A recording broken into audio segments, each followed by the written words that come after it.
जय जगन्नाथ बंधुगण आज आमे जानिबा 5 सेप्टेम्बर 2025 शुक्रवार दिन द्वादश राशि राशिफल विषय एही दैनिक राशिफल चंद्रको गोचर गणना को नहीं आधारित एवं चंद्रको गोचर गणना आम जीवन रे बहुत प्रभाव पकई थाए। तो आसंतु सर्वप्रथमे जानिबा आजिर तिथि और राशि नक्षत्र विषय। आज होउची 5 सेप्टेम्बर 2025 शुक्रवार भाद्रव शुक्ल पक्ष त्रयोदशी रात्र 3 घंटा 13 मिनिट गते चतुर्दशी। आज श्रवण नक्षत्र रात्र 11 घंटा 38 मिनिट गते धनिष्ठा नक्षत्र। आज मकर चंद्र अहोरात्र। आजिर पर्वोत्सव श्री जगन्नाथंक बलिवामन बेश। आजिर शुभ बेला प्रातः 5 घंटा 38 मिनिट रो 6 घंटा 28 मिनिट पर्यंत। आजिर सूर्योदय प्रातः 5 घंटा 38 मिनिट। आजिर सूर्यास्त संध्या 6 घंटा 6 मिनिट। आज सिंह राशि पुरुष मानक घात चंद्र एवं बिछा धनु और मीन राशि घात बार। आज बैगण खाइबा निषिद्ध। तो बंधुगण आसंतु जानिबा आजिर राशिफल विषय। ता पूर्वरु आम चैनल को जो माने नुआ करी आछंती तळे थिबा लाल रंगर सब्सक्राइब बटन को दबाई आम चैनल को सब्सक्राइब करंतु और पाखरे थिबा घंटी बटन को दबाई ऑल रे सिलेक्ट करंतु काहेकि ना आमे अपलोड करितबा प्रत्येक वीडियो नोटिफिकेशन आपण सर्वप्रथमे पाई परिबे। तो प्रथमे जानिबा मेष राशि विषय। आपणक राशि दशम भाव रे चंद्रदेवंक गोचर आपणक व्यवसाय रे उन्नतिर अवसर प्रदान करिब। आपण कर्मठता सहित कार्यक्षेत्र तथा कार्य प्रणाली रे परिवर्तन पई प्रेरित रहिबे। आपणक द्वारा निया जाइतबा निर्णय आपणक पई एक स्वर्णिम भविष्यतर मूलदुआ साजिब। विद्यार्थी छात्र छात्री माने भविष्यतर आवश्यकता अनुसार निज व्यवसाय तथा ताहार अनुरूप आवश्यक कौशलर चयन करिवे। पारिवारिक जीवन रे परिवारर स्थिति आपणक पई अनुकूल हेबाकु लागिब एवं पितांक पक्षरु सहयोग तथा मार्गदर्शन प्राप्त करिवे। जीवन साथी आपणक प्रयत्न रे आपणक पूर्ण सहयोग करिवे एवं संतानक भविष्यत को नहीं आपण चिंतित रहिबे। भाई भौणीक संबंध रे सुधार आसिब। प्रेम जीवन रे अधिक उपेक्षा निराशार कारण हेब। आर्थिक दृष्टि लाभर स्थिति उत्तम अनुकूल रहिछि एवं आयर नुआ स्वतर विकास हेब। स्वास्थ्य अवस्था उत्तम अनुकूल रहिछि। आपण शारीरिक रूप रे निजकु समर्थ वा ऊर्जावान अनुभव करिवे। आज आपण ओं हं हनुमते नमः मंत्र जप करंतो शुभ फल पाइबे। वृष राशि आपणक भाग्य स्थान रे चंद्रदेवंक गोचर आपणक भाग्य रे वृद्धि करिब। पूर्वरु अटकी रहितबा कार्य पूर्ण करिबारे आपण सफल हेबे किंतु आलस्य को त्याग करी कार्यक्षेत्र रे नुआ ऊर्जार संचार हेब। सरकारी कोर्ट कचेरी मामला रे निर्णय आपणक सपक्ष रे रहिब एवं आपणक द्वारा पूर्वरु करा जाइथिबा कार्यरु आपणक मान सम्मान और पद प्रतिष्ठा रे वृद्धि घटिब। पारिवारिक जीवन रे पितांक सहयोग आपणको विषम परिस्थिति रे सहायक हेब। परिवार रे भाईंक पक्षरु सहयोग मिलिब एवं जीवन साथींक सहित संपर्क रे मधुरता आसिब। पारिवारिक सदस्य आपणक व्यवहार रे प्रभावित हेबे। संतान पक्षरु कोनोसी शुभ समाचार प्राप्ति हेब। प्रेम जीवन पई समय विशेष अनुकूल रहिछि एवं आर्थिक स्थिति रे नुआ परियोजना हेतु भाग्यर सहयोग मिलिब। पूंजी निवेश पई समय सर्वश्रेष्ठ रहिब तथा आर्थिक लाभर स्थिति उत्तम अनुकूल रहिछि किंतु अत्यधिक धाँ दौड़ा और कार्य व्यस्तता कारण शारीरिक पीड़ा अनुभव करिबे। आज आपण गोपाल सहस्र नामर पाठ करंतो शुभ फल पाइबे। मिथुन राशि आपणक राशि चंद्रदेवंक अष्टम भाव रे गोचर किछि व्यवधान उत्पन्न करिब। आपणक कार्यस्थल रे आपण किछि परिवर्तन करि पारंती। योजनाबद्ध कार्य को संपन्न करी लाभर स्थिति प्राप्त करिबे। सरकारी क्षेत्र जड़ित व्यक्तिंक पई समय उत्तम अनुकूल रहिब। अधिकारी वर्गंक ठारू साहाय्य सहयोग मिलिब ଏବଂ ଦୈନିକ ବ୍ୟବସାୟୀମାନଙ୍କ ପାଇଁ ସମୟ ଉତ୍ତମ ଅନୁକୂଳ ରହିଛି। ଲମ୍ବିତ କାର୍ଯ୍ୟକୁ ପୂର୍ଣ୍ଣ କରିବାର ପ୍ରୟାସ କରିବେ, କିନ୍ତୁ ପାରିବାରିକ ଜୀବନରେ ସାମାନ୍ୟ ବାଦବିବାଦର ସ୍ଥିତି ଦେଖାଦେବ। ଜୀବନ ସାଥୀଙ୍କ ସହିତ ମନମାଳିନ୍ୟ ଦେଖାଦେବାର ସମ୍ଭାବନା ରହିଛି। ସେଥିପାଇଁ ଅନାବଶ୍ୟକ ଯୁକ୍ତିତର୍କ ଓ ବାଦବିବାଦରୁ ଆପଣ ଦୂରେଇ ରୁହନ୍ତୁ। ପିତାଙ୍କ ମାର୍ଗଦର୍ଶନ ପ୍ରାପ୍ତି ହେବ, କିନ୍ତୁ ପିତାଙ୍କ ସ୍ୱାସ୍ଥ୍ୟାବସ୍ଥାର ବିଷୟ ଧ୍ୟାନ ରଖନ୍ତୁ। ଆପଣଙ୍କ ବ୍ୟବହାର, କୁଶଳତା ତଥା କର୍ମଠତା କାର୍ଯ୍ୟକ୍ଷେତ୍ରରେ ସହାୟକ ସିଦ୍ଧ ହେବ। ପ୍ରେମ ଜୀବନରେ ନୂଆ ଉତ୍ସାହ ଅନୁଭବ କରିବେ ଏବଂ ଆର୍ଥିକ ସ୍ଥିତିରେ ଅନାବଶ୍ୟକ ଖର୍ଚ୍ଚରୁ ଆପଣ ଦୂରେଇ ରୁହନ୍ତୁ। ଆପଣଙ୍କ ସ୍ୱାସ୍ଥ୍ୟାବସ୍ଥା ଉତ୍ତମ ଅନୁକୂଳ ରହିବ, କିନ୍ତୁ ପିତାଙ୍କ ସ୍ୱାସ୍ଥ୍ୟାବସ୍ଥାର ବିଷୟ ଧ୍ୟାନ ରଖନ୍ତୁ। ଆଜି ଆପଣ ଭଗବାନ ଶ୍ରୀ ଗଣେଶଙ୍କ ପୂଜାର୍ଚ୍ଚନା କରନ୍ତୁ, ଶୁଭ ଫଳ ପାଇବେ। କର୍କଟ ରାଶି, ଆପଣଙ୍କ ସପ୍ତମ ଭାବରେ ଚନ୍ଦ୍ରଦେବଙ୍କ ଗୋଚର ଆପଣଙ୍କ ଭାଗିଦାରୀଙ୍କ ସହଯୋଗ ପ୍ରାପ୍ତ କରାଇବ। ଆପଣଙ୍କ ଅଟକି ରହିଥିବା କାର୍ଯ୍ୟରେ ପ୍ରଗତି ହେବ ଏବଂ ଆର୍ଥିକ ଲାଭର ସ୍ଥିତି ବିକଶିତ ହେବ। ବିଶେଷଜ୍ଞ ତଥା ଅନୁଭବୀ ବ୍ୟକ୍ତିଙ୍କ ପରାମର୍ଶରୁ ଆପଣଙ୍କ କାର୍ଯ୍ୟକ୍ଷେତ୍ରର ବିସ୍ତାର ହେବ। ସମାଜ ସେବାରେ ଜଡ଼ିତ ବ୍ୟକ୍ତିଙ୍କ ପଦ ପ୍ରତିଷ୍ଠାରେ ବୃଦ୍ଧି ଘଟିବ ଏବଂ ପାରିବାରିକ ଜୀବନରେ ଜୀବନସାଥୀ ଆପଣଙ୍କ ସମସ୍ୟାରେ ପୂର୍ଣ୍ଣ ସହଯୋଗ କରିବେ। ମିଳିମିଶି ପ୍ରାରମ୍ଭ କରିଥିବା କାର୍ଯ୍ୟରେ ଯେକୌଣସି ବ୍ୟବସାୟକୁ ସଫଳତା ପ୍ରଦାନ କରିବ। ପାରିବାରିକ ଜୀବନରେ ମଧୁରତା ଆସିବ। ପ୍ରେମ ସମ୍ବନ୍ଧକୁ ଏକ ନୂଆ ରୂପ ପ୍ରଦାନ କରିବେ। ଆପଣଙ୍କ ପ୍ରସ୍ତାବକୁ ମଧ୍ୟ ସ୍ୱୀକୃତି ମିଳିବ। ଅବିବାହିତ ବ୍ୟକ୍ତିଙ୍କୁ ବିବାହ ସମ୍ବନ୍ଧିତ କିଛି ଶୁଭ ସମାଚାର ମିଳିବ, ଯାହାକି ଭବିଷ୍ୟତରେ ଆପଣଙ୍କ ଜୀବନରେ ଶୁଭତାର ସଞ୍ଚାର କରିବ।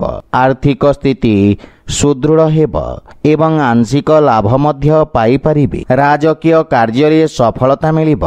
ବିଶେଷ କରି ଉଦର ସମ୍ବନ୍ଧିତ ରୋଗରୁ ମୁକ୍ତି ମିଳିବ। ଆଜି ଆପଣ ଭଗବାନ ଶିବଙ୍କ ଆରାଧନା କରନ୍ତୁ, ଶୁଭ ଫଳ ପାଇବେ। ସିଂହ ରାଶି, ଆପଣଙ୍କ ଷଷ୍ଠ ଭାବରେ ଚନ୍ଦ୍ରଦେବଙ୍କ ଗୋଚର ଆପଣଙ୍କୁ ନ୍ୟାୟିକ ମାମଲାରେ ସଫଳତା ପ୍ରଦାନ କରିବ। ଆପଣଙ୍କ ସାମାଜିକ ମାନ ସମ୍ମାନ ଓ ପଦ ପ୍ରତିଷ୍ଠାରେ ବୃଦ୍ଧି ଘଟିବ। କାର୍ଯ୍ୟକ୍ଷେତ୍ରରେ ସଫଳତା ଅର୍ଜନ କରିବେ, କିନ୍ତୁ ଏଥିରେ ଆପଣଙ୍କ ଶତ୍ରୁ ବୃଦ୍ଧି ମଧ୍ୟ ହୋଇପାରେ। ରାଜକୀୟ ପକ୍ଷ କ୍ଷେତ୍ରରେ ଜଡ଼ିତ ବ୍ୟକ୍ତିଙ୍କୁ ବିଶେଷ ଲାଭ ମିଳିବ। ପାରିବାରିକ ଜୀବନରେ ସନ୍ତାନ ପକ୍ଷରୁ କୌଣସି ଶୁଭ ସମାଚାର ଆପଣଙ୍କୁ ପ୍ରସନ୍ନ କରିବ। ସନ୍ତାନଙ୍କ ଉନ୍ନତି ହେବା ସହିତ ଜୀବନସାଥୀଙ୍କ ସହିତ ମଧୁର ସମୟ ବ୍ୟତୀତ କରିବେ ଏବଂ ସେ ଆପଣଙ୍କ କାର୍ଯ୍ୟକ୍ଷେତ୍ରରେ ଦେଖାଦେଉଥିବା ସମସ୍ୟାର ସମାଧାନ ଖୋଜିବାରେ ଆପଣଙ୍କ ସହାୟତା କରିବେ। ପିତାଙ୍କ ସମ୍ବନ୍ଧରେ ସୁଧାର ଆସିବ।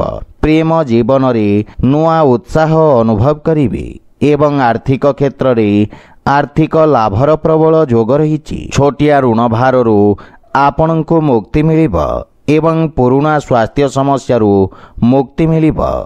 ମାନସିକ ଚିନ୍ତାରେ ମଧ୍ୟ ହାନି ଘଟିବ।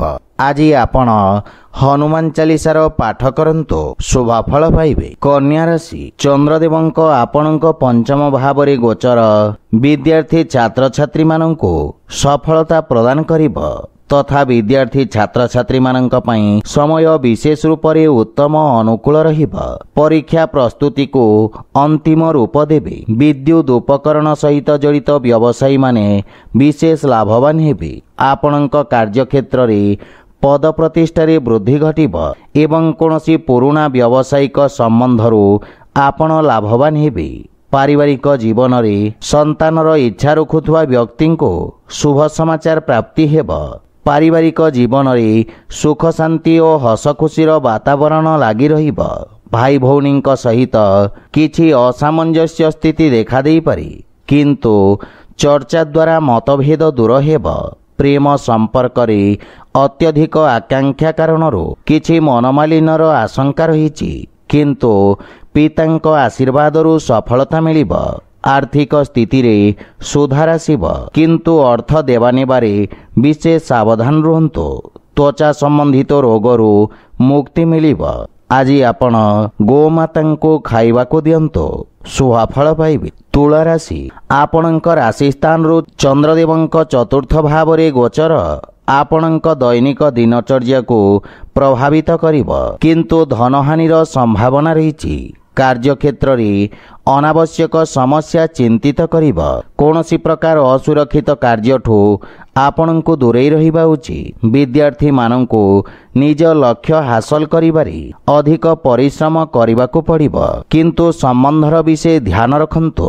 ମାନସିକ ଚିନ୍ତା ବାଣୀର ମଧୁରତାରେ ହାନି କରିବ। ଶ୍ୱଶୁର ଘର ପକ୍ଷରୁ ବିବାଦ ଦେଖାଦେବାର ସମ୍ଭାବନା ରହିଛି, ସେଥିପାଇଁ ଉଚିତ ଦୂରତ୍ୱ ରଖିବା ହିତକର ହେବ। ସତର୍କତା ସହିତ କାର୍ଯ୍ୟକୁ ପୂରଣ କରି ଚାଲିବେ ଏବଂ ପାରିବାରିକ ଜୀବନରେ ଜୀବନ ସାଥୀଙ୍କ ସହିତ ଭୁଲ ବୁଝାମଣା କାରଣରୁ ମନମତାନ୍ତରର ସ୍ଥିତି ରହିବ। ପରିବାରରେ ପରିସ୍ଥିତି ସାମାନ୍ୟ ରହିବ, କିନ୍ତୁ ଧାର୍ମିକ ଆଧ୍ୟାତ୍ମିକ ପୂଜାପାଠ ପ୍ରତି ଆପଣଙ୍କ ରୁଚି ବଢ଼ିବ। ଆର୍ଥିକ କ୍ଷତିର ମଧ୍ୟ ସମ୍ଭାବନା ରହିଛି। ତରବରିଆ କୌଣସି ନିର୍ଣ୍ଣୟ ନେଇ ଆପଣ ପଶ୍ଚାତାପ କରିବେ।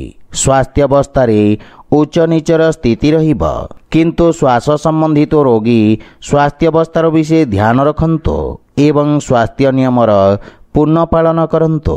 ଆଜି ଆପଣ ଅସହାୟ ବ୍ୟକ୍ତିଙ୍କୁ ସାହାଯ୍ୟ କରନ୍ତୁ, ଶୁଭ ଫଳ ପାଇବେ। ବିଛା ରାଶି, ଆପଣଙ୍କ ରାଶିରୁ ତୃତୀୟ ଭାବରେ ଚନ୍ଦ୍ରଦେବଙ୍କ ଗୋଚର ଆପଣଙ୍କୁ ଦୃଢ଼ତା ପ୍ରଦାନ କରିବ। ଏଥିରେ ଆପଣଙ୍କ ଆତ୍ମବଳରେ ବୃଦ୍ଧି ଘଟିବ। ଆପଣଙ୍କ ଦ୍ୱାରା ପ୍ରାରମ୍ଭ କରାଯାଇଥିବା କାର୍ଯ୍ୟରେ ସଫଳତା ମିଳିବ। ଅଧିକାରୀ ବର୍ଗରୁ ଆପଣଙ୍କୁ ପ୍ରଶଂସା ତଥା ସମ୍ମାନ ପ୍ରାପ୍ତି ହେବ ଏବଂ ଆପଣଙ୍କ ଖ୍ୟାତିର ବିସ୍ତାର ହେବ। ଆପଣଙ୍କ କାର୍ଯ୍ୟରେ ସମସ୍ତ ପ୍ରକାର ସହଯୋଗ ମିଳିବ। ବ୍ୟବସାୟୀ ବର୍ଗଙ୍କ ପାଇଁ ଏହି ସମୟ ନୂଆ ଯୋଜନାକୁ ପ୍ରାରମ୍ଭ କରିବାର ଉତ୍ତମ ସମୟ। ଆପଣ କାର୍ଯ୍ୟକ୍ଷେତ୍ରକୁ ସଫଳତା ସହିତ ବିସ୍ତାର କରିବେ। ବିଦେଶରୁ କିଛି ଶୁଭ ସମାଚାର ମିଳିବାରୁ ମନ ପ୍ରସନ୍ନ ରହିବ। ପରିବାରର ସୁଖ ସମୃଦ୍ଧି ପାଇଁ ଆପଣ ଖର୍ଚ୍ଚ କରିବେ ଏବଂ ଜୀବନସାଥୀଙ୍କ ପୂର୍ଣ୍ଣ ସହଯୋଗ ପ୍ରାପ୍ତି ହେବ, କିନ୍ତୁ ପିତାଙ୍କ ସ୍ୱାସ୍ଥ୍ୟାବସ୍ଥାର ବିଷୟ ଧ୍ୟାନ ରଖନ୍ତୁ। ଆର୍ଥିକ କ୍ଷେତ୍ରରେ ଉନ୍ନତି ହେବ, କିନ୍ତୁ ସମସ୍ତ ପ୍ରକାର ଦେଖେଇ ହେବା ପ୍ରକୃତିଠୁ ଆପଣ ଦୂରେଇ ରୁହନ୍ତୁ, ଅନ୍ୟଥା କ୍ଷତିର ସମ୍ଭାବନା ରହିଛି। ସ୍ୱାସ୍ଥ୍ୟାବସ୍ଥା ଉତ୍ତମ ଅନୁକୂଳ ରହିବ ଏବଂ ଶାରୀରିକ ସୁସ୍ଥ ଓ ଉର୍ଜାବାନ ଅନୁଭବ କରିବେ। ଆଜି ଆପଣ ବିଷ୍ଣୁ ସହସ୍ରନାମର ପାଠ କରନ୍ତୁ, ଶୁଭ ଫଳ ପାଇବେ। ଧନୁରାଶି, ଆପଣଙ୍କ ଦ୍ୱିତୀୟ ଭାବରେ ଚନ୍ଦ୍ରଦେବଙ୍କ ଗୋଚର ଆପଣଙ୍କ ଖ୍ୟାତିର ବିସ୍ତାର କରିବ ଏବଂ ଆପଣ ନିଜ ବିଚାରରେ ସମସ୍ତଙ୍କୁ ପ୍ରଭାବିତ କରିବେ। ବାଣୀ ତଥା ପ୍ରସ୍ତୁତିକରଣର ବ୍ୟବସାୟରେ ଜଡ଼ିତ ବ୍ୟକ୍ତିଙ୍କୁ ନୂଆ ଅବସର ମିଳିବ। ଆପଣଙ୍କ ସାମାଜିକ କ୍ଷେତ୍ରର ବିକାଶ ହେବ। କଳା, ସଙ୍ଗୀତ ଓ ସାହିତ୍ୟ କ୍ଷେତ୍ରରେ ଆପଣଙ୍କ ପ୍ରତିଷ୍ଠା ଓ ଖ୍ୟାତିରେ ବୃଦ୍ଧି ଘଟିବ। ଆପଣଙ୍କ କାର୍ଯ୍ୟଶୈଳୀର ସମସ୍ତ ଜାଗାରେ ପ୍ରଶଂସା ହେବ। ବ୍ୟବସାୟ ଦୃଷ୍ଟିରୁ ଏହି ସମୟ ଆପଣଙ୍କ ପାଇଁ ଉତ୍ତମ ଅନୁକୂଳ ରହିଛି। ପାରିବାରିକ ଜୀବନରେ ଛୋଟ ଭାଇ ଭଉଣୀଙ୍କ ବିଷୟ ଧ୍ୟାନ ରଖନ୍ତୁ ଏବଂ ଜୀବନସାଥୀଙ୍କ ସହିତ ଉତ୍ତମ ସମୟ ଅତିବାହିତ କରିବେ। କୌଣସି ପ୍ରକାର ପୈତୃକ ସମ୍ପତ୍ତି ମିଳିବାର ମଧ୍ୟ ସମ୍ଭାବନା ରହିଛି। ପିତାଙ୍କ ପକ୍ଷରୁ ପୂର୍ଣ୍ଣ ସହଯୋଗ ଲାଗି ରହିବ। ଆପଣଙ୍କ ବ୍ୟକ୍ତିତ୍ୱର ଆକର୍ଷଣ ଆପଣଙ୍କ ପାରିବାରିକ ସମ୍ବନ୍ଧରେ ମଜବୁତ ଆଣିବ। ପ୍ରେମ ଜୀବନରେ କାର୍ଯ୍ୟ ବ୍ୟସ୍ତତା କାରଣରୁ କିଛି ଦୂରତ୍ୱ ଦେଖାଦେବ।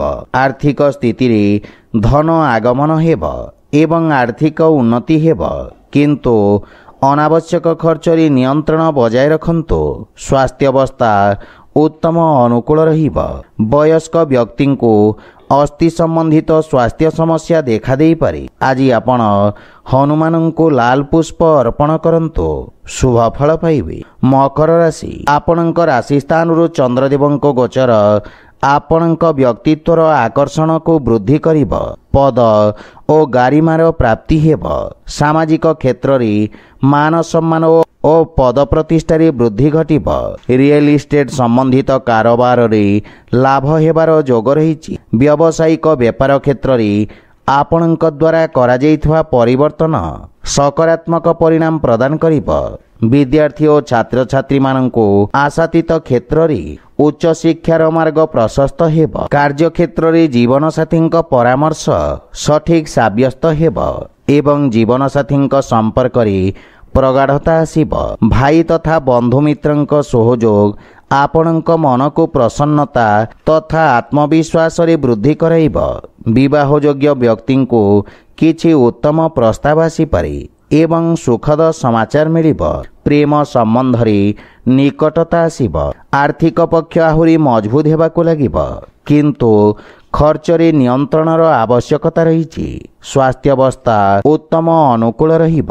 ଆଜି ଆପଣ ବଜରଙ୍ଗ ବାଣ ପାଠ କରନ୍ତୁ, ଶୁଭ ଫଳ ପାଇବେ। କୁମ୍ଭ ରାଶି, ଆପଣଙ୍କ ରାଶି ସ୍ଥାନରୁ ଚନ୍ଦ୍ରଦେବଙ୍କ ଦ୍ୱାଦଶ ଭାବରେ ଗୋଚର ଆପଣଙ୍କ ମାନସିକ ଚିନ୍ତାରେ ବୃଦ୍ଧି କରାଇବ, କିନ୍ତୁ ଆପଣ ନିଜ କର୍ମଠ ସ୍ୱଭାବ କାରଣରୁ ସମସ୍ତ ସମସ୍ୟାକୁ ସଫଳତାପୂର୍ବକ ସାମ୍ନା କରିପାରିବେ। ବ୍ୟବସାୟ କ୍ଷେତ୍ରରେ କିଛି କ୍ଷତି ହେବାର ସମ୍ଭାବନା ରହିଛି ଏବଂ ଲମ୍ବା ଅବଧିର ନିବେଶ ଆପଣଙ୍କ ପାଇଁ ଲାଭର କାରଣ ହେବ, କିନ୍ତୁ ବାଣୀରେ ନିୟନ୍ତ୍ରଣ ବଜାୟ ରଖନ୍ତୁ। ପାରିବାରିକ ଜୀବନରେ ପରିବାର ସଦସ୍ୟଙ୍କ ବାଞ୍ଛିତ ସହଯୋଗରେ କିଛି ହାନି ଘଟିବ, କିନ୍ତୁ ଆପଣଙ୍କ ଦ୍ୱାରା ପରିବାରଜନଙ୍କୁ କରାଯାଇଥିବା ସହାୟତା ପାରିବାରିକ ସମ୍ପର୍କକୁ ମଜବୁତ କରିବ। ପାରିବାରିକ ଖର୍ଚ୍ଚରେ ମଧ୍ୟ ନିୟନ୍ତ୍ରଣ ଲାଗି ରହିବ, କିନ୍ତୁ ଯେକୌଣସି ପ୍ରକାର ନିର୍ଣ୍ଣୟକୁ ବୁଝି ବିଚାରି ନିଅନ୍ତୁ। ଘର ପରିବାରର ସମସ୍ତ ସମସ୍ୟାର ସମାଧାନ ଧୈର୍ଯ୍ୟ ସହିତ ଖୋଜିବାରେ ସଫଳ ହେବେ। ଆର୍ଥିକ ସ୍ଥିତିରେ ଅର୍ଥ ସମ୍ବନ୍ଧିତ ସମସ୍ୟା ଓ ଚିନ୍ତା ଆପଣଙ୍କୁ ବ୍ୟଥିତ କରିବ। ସ୍ୱାସ୍ଥ୍ୟାବସ୍ଥା ଉତ୍ତମ ଅନୁକୂଳ ରହିବ, କିନ୍ତୁ ଆଖି ସମ୍ବନ୍ଧିତ ସ୍ୱାସ୍ଥ୍ୟ ସମସ୍ୟାର ବିଶେଷ ଧ୍ୟାନ ରଖନ୍ତୁ। ଆଜି ଆପଣ ହନୁମାନ ଚାଳିଶାର ପାଠ କରନ୍ତୁ, ଶୁଭ ଫଳ ପାଇବେ। ମୀନ ରାଶି, ଆପଣଙ୍କ ଦ୍ୱାରା କରାଯାଇଥିବା ନିବେଶରୁ ଉତ୍ତମ ଲାଭ ପ୍ରାପ୍ତ କରିବେ। ଲାଭର ସ୍ଥିତିରେ ବୃଦ୍ଧି ଘଟିବ ଏବଂ ସମାଜ ସେବାରେ କରାଯାଇଥିବା ବ୍ୟୟ ଆପଣଙ୍କ ଯଶ କୀର୍ତ୍ତିରେ ବୃଦ୍ଧି କରିବ।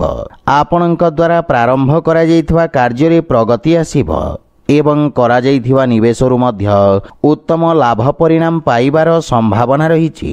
ଆପଣଙ୍କ ଅନୁଭବର ପୂର୍ଣ୍ଣ ଲାଭ ମିଳିବ। ଆପଣଙ୍କ ଯଶରେ ମଧ୍ୟ ବୃଦ୍ଧି ଘଟିବ। ପାରିବାରିକ ଜୀବନରେ ଆପଣଙ୍କ ପୈତୃକ ସମ୍ପତ୍ତି ସମ୍ବନ୍ଧିତ ବିବାଦର ସମାଧାନ ମିଳିବ ଏବଂ ସୁଖ ସମୃଦ୍ଧି ଆସିବ। ପାରିବାରିକ ସମ୍ପର୍କର ବିଶେଷ ଲାଭ ହେବ। ପିତାଙ୍କ ସମ୍ବନ୍ଧିତ କୌଣସି ପରିଚିତ ବ୍ୟକ୍ତିଙ୍କ ସାହାଯ୍ୟ ସହଯୋଗରୁ ଆପଣଙ୍କ ଅଟକିଥିବା କାର୍ଯ୍ୟରେ ଗତି ଆସିବ। ପାରିବାରିକ ଧନ ସମ୍ପଦରେ ବୃଦ୍ଧି ହେବ ଏବଂ ପରିବାରର ବାତାବରଣରେ ମଧୁରତା ଲାଗି ରହିବ।